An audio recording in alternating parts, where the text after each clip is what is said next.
Bonjour à tous, soyez abondamment bénis. Que la grâce du Seigneur vous accompagne en tout temps et en tout lieu. J'espère que vous allez bien et que le Seigneur continue à se manifester dans votre vie. De mon côté, ça va, le Seigneur fait grâce. La foi, ça va, on tient bon. Et nous savons que le Seigneur Jésus-Christ n'est plus très loin. Donc nous l'attendons seulement dans la patience et dans la tranquillité. Amen. Donc mon frère, ma soeur, le thème que nous allons partager en cette journée s'intitule Jésus qui ne voulait pas de publicité. Jésus qui ne voulait pas de publicité. Et pour ce faire, nous allons lire trois textes dans la Bible. Le premier texte, on peut le trouver dans le livre de Luc, Luc chapitre 5, le verset 14. Luc chapitre 5, le verset 14. Mais on va commencer au verset 12 à 15. Jésus était dans une ville, et voici un homme couvert de lèpre, l'ayant vu, tomba sur sa face et lui fit cette prière. « Seigneur, si tu le veux, tu peux me rendre pur. » Jésus étendit la main, le toucha et dit, « Je le veux, sois pur. » Aussitôt la lèpre le quitta. Puis il lui ordonna de n'en parler à personne. Mais il dit, « Va te montrer au sacrificateur et offre pour ta purification ce que Moïse a prescrit, afin que cela leur serve de témoignage. » Verset 15.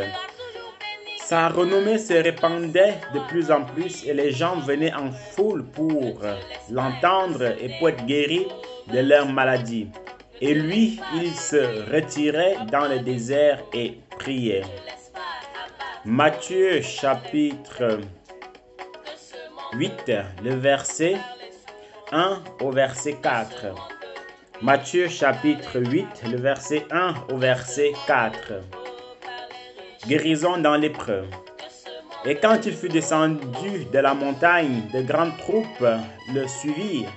Et voici un lépreux vint et se présenta devant lui en lui disant, « Seigneur, si tu le veux, tu peux me rendre net. » Et Jésus étendant la main le toucha en disant, « Je le veux, sois net. » Et incontinent, sa lèpre fut guérie. Puis Jésus lui dit, « Prends garde de ne le dire à personne, mais va et te montrer au sacrificateur et offre le don que Moïse a ordonné, afin que cela leur serve de témoignage. » Comme vous venez de le remarquer, c'est le même texte que dans le livre de Luc, mis à part ces deux évangiles différents et deux versions différentes. Nous allons lire un dernier texte dans Matthieu chapitre 9, le verset 27 au verset 34. Et comme Jésus passait plus loin, deux aveugles le suivirent en criant et disant, « Fils de David, aie pitié de nous. » Et quand il fut arrivé dans la maison, ces aveugles vinrent à lui et leur dit, « Croyez-vous que je puisse faire ce que vous me demandez? » Ils lui répondirent, « Oui, vraiment, Seigneur. » Alors il toucha leurs yeux en disant, « Qu'il vous soit fait selon votre foi. » Et leurs yeux furent ouverts. Et Jésus leur défendit avec menace, disant, « Prenez garde que personne ne le sache. » Mais eux étant partis, répandirent sa renommée dans tout ce pays-là. Et comme il sortait, et voici on lui présenta un aveugle muet et démoniaque. Et quand le démon eut été chassé, le muet parla, et les troupes s'en étonnèrent en disant, « Il ne s'est jamais rien vu de semblable en Israël. » Il ne s'est jamais vu rien de semblable en Israël. Il ne s'est jamais vu rien de semblable en Israël. Donc, voici un tout petit peu mon frère, ma soeur. Voici un tout petit peu mon frère, ma soeur. les deux petits textes que nous devons lire pour accompagner nos dires, pour accompagner ce mini thème. Vous savez, Jésus-Christ était quelqu'un d'assez simple. Jésus-Christ était quelqu'un d'assez discret quand il faisait ses miracles. Jésus-Christ était quelqu'un d'assez... Voilà, il ne voulait pas que les gens fassent sa publicité. En fait, faire la publicité de quelqu'un, c'est raconter ce qu'il a fait, ce que la personne en fait elle a fait, ainsi de suite, ainsi de suite. Non, ce n'était pas le problème de Jésus-Christ. Jésus-Christ est cette personne-là, en fait, quand elle est rentrée dans la ville, les gens savaient seulement quand il était dans la ville, par ses miracles, par ses actions qu'il posait. Vous voyez? Et si vous remarquez bien dans les évangiles, le Seigneur Jésus allait même jusqu'à menacer les gens qu'il guérissait que ne le racontez à personne, ne le racontez à personne, ne dites rien à personne. Vous voyez? Ne dites rien à personne. Parce que je n'ai pas besoin que vous fassiez ma publicité. Je n'ai pas besoin que vous parlez de moi. Mais par contre, mes œuvres, mon travail, lui-même en fait, va parler de moi. Voilà un tout petit peu comme Jésus-Christ en fait était. Et en avançant un tout petit peu, Jésus-Christ aussi en fait, il savait qui était l'homme. Parce que vous savez, aujourd'hui, l'homme peut faire votre publicité. L'homme peut vous aduler. L'homme peut vous élever. Mais c'est encore ces mêmes hommes qui vont, voyez-vous, c'est encore ces mêmes hommes qui vont vous rabaisser par la suite. C'est encore eux qui vont vous trahir. C'est encore eux qui vont vous décevoir par la suite. C'est pour ça que le Seigneur Jésus-Christ en fait ne voulait pas du tout de toutes ces choses-là. Voyez? Donc en continuant, Jésus-Christ était aussi cette personne-là, mais vraiment qui voulait vraiment en fait être de manière discrète partout où il allait, vraiment de manière parfaite. Et on voit même en fait que ces personnes-là, quand il les guérissait, pendant que le Seigneur leur disait de ne rien dire, mais c'est même alors là que les gens en fait profitaient pour encore faire la publicité de Jésus. On peut comprendre cette attitude sous différents angles. Le premier angle, par la grâce de Dieu, c'est cet angle-là où il y a des personnes, des aveugles, des lépreux que le Seigneur en fait a guéris, qui étaient malades depuis 30 ans, depuis 32 ans, depuis 18 ans, ainsi de suite, ainsi de suite. Donc vous vous en rendez bien compte que si vous étiez malade depuis des années, et que voilà que vous êtes guéri, vous n'allez pas rester la bouche fermée, vous n'allez pas rester là sans rien dire. Non, au contraire, ça sera en fait un sujet de joie, un sujet de bénédiction, un sujet d'allégresse en fait. Vous voyez, c'est comme une femme qui est stérile depuis des années et qu'elle accouche à ses 45 ans. Vous en rendez bien compte que cette femme-là ne va pas rester la bouche bée. Non, elle va le raconter aux gens. Elle va raconter les merveilles du Seigneur. Elle ne va pas rester là, la bouche muselée. Vous voyez? Donc, c'est ce premier angle-là qu'on peut voir que les gens ne pouvaient pas en fait se maintenir. Ne pouvaient pas en fait se contenir. Donc, il fallait que cette joie-là en fait puisse sortir. Il fallait qu'ils puissent raconter les merveilles du Seigneur. Peu importe ce que le Seigneur leur avait dit, mais il fallait que ça sorte. Il fallait qu'ils proclament ce que le Seigneur a fait. Vous voyez un peu? Donc, c'est le premier angle qu'on peut voir ça. Le deuxième angle aussi, en fait, pour lequel les gens faisaient cela, c'est parce que, voilà, étant guéri, il fallait qu'ils le partagent aux autres. Mais il y avait aussi une sorte de désobéissance dans cela, puisque le Seigneur qui les guérissait leur disait, ne faites pas ceci, ne le dites pas, ainsi de suite. Mais c'est là que eux, ils faisaient le contraire. Donc d'un côté, il ne faut pas forcément vouloir. Ces gens-là, c'était en fait la joie, c'était les émotions en fait qu'ils prenaient. C'était sous les émotions. Voilà pourquoi ils faisaient toutes ces choses-là par la grâce de Dieu. C'était sous l'emprise des émotions, sous l'emprise vraiment de toutes ces choses-là qu'ils faisaient, qu'ils désobéissaient au Seigneur. Mais ce n'est pas une raison, pas parce qu'on est dans les émotions qu'on doit désobéir au Seigneur. Non, loin de là. Vous voyez, on n'est pas en train d'encourager la désobéissance, non. On est juste en train de dire que c'est des gens en fait qui étaient fous de joie, Et quand tu es fou de joie, déjà quelqu'un qui est fou, il ne contrôle plus ses sens. Quelqu'un qui est fou, il ne sait plus distinguer ni sa gauche ni sa droite. Déjà que de manière normale, on ne sait pas distinguer sa gauche et sa droite. Alors imaginez-vous étant fou. Vous voyez un peu. Donc, il y a ce point-là. Maintenant, nous, ce qui nous intéresse vraiment, c'est le point où Jésus-Christ, en fait, ne voulait pas qu'on fasse sa publicité.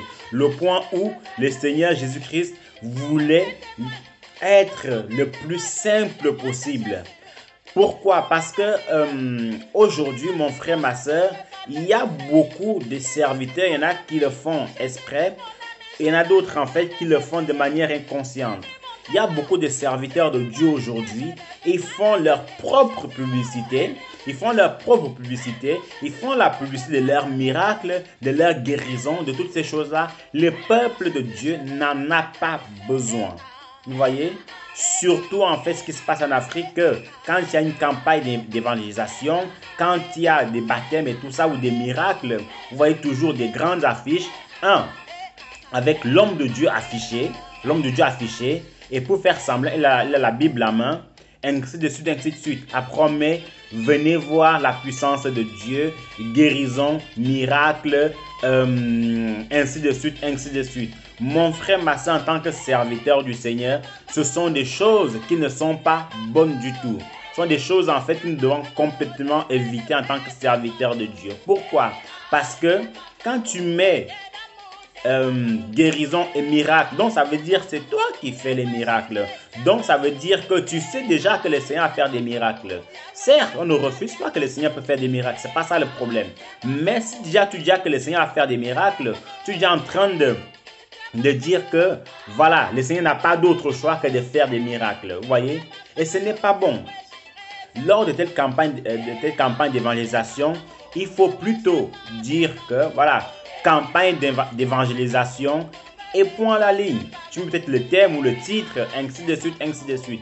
Maintenant, aller de là à t'afficher sur la fiche même, de la photo, mon frère, ma soeur, ce n'est pas bon du tout. Et ce qu'il faut aussi comprendre et savoir, c'est que Dieu est celui-là en fait qui a tout créé. Il a créé la terre et le ciel, l'être humain, ainsi de suite, ainsi de suite. Mais on ne le voit pas. Vous voyez, on ne le voit pas, il est caché. Vous voyez, on ne le voit pas, il est caché. Mais nous aujourd'hui, tout ce qu'on fait, il faut qu'on nous voit, surtout dans la maison du Seigneur.